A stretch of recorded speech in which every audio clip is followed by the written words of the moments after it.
من كتدخل الموقع ديال الفيديوهات الاباحيه هنا كتكون طحتي في الفخ ديال الموقع الازرق، بحال شي شخص يلعنقك وما باغيش يضرك، حيت ملي كتدخل ليه صعيب تخرج منه، او بين قوسين صعيب تخرج باقل الاضرار.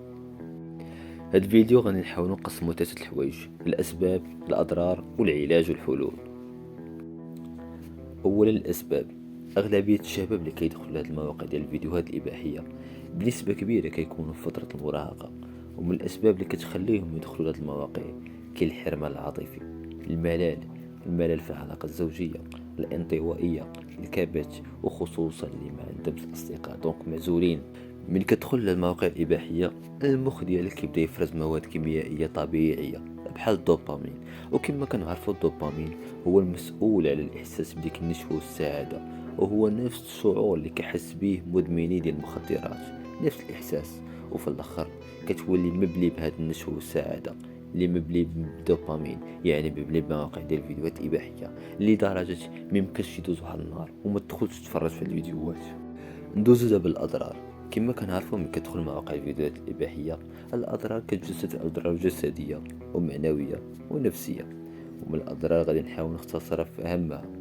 اول ضرر كتهدد علاقتك الزوجيه. ثاني ضرر كتسبب لك واحد الضعف ديال الانتصاب، خصوصا ملي غادي كتكبر في العمر.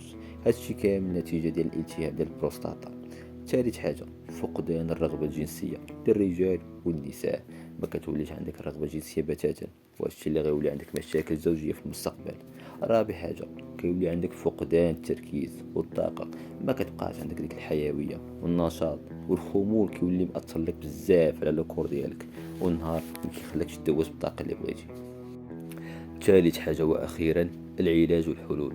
انا ما كنسميش علاج بقدر ما كنسميه تحدي مع الذات وتحدي مع راسك. اول حاجه نسطر عليها في الحلول والعلاج اللي ممكن تمشي به هي الصلاه كما كنعرفوا تنهي الفحشاء، لهذا الا تبعتي الصلاه ثق بيا ما غتبقاش عندك الرغبه بتاتا باش تدخل لهاد المواقع. ثاني حاجه نحاول نعمر وقتي، نتفادى العزله، نخرج مع الدراري صحابي، نعمر وقتي مع الناس، نحاول ندير شي انشطه اللي تخليني موتيفي اكثر وما نوليش طيح في الفخ ديال العزله. ثاني حاجه نتفادى العزله ونعمر وقتي.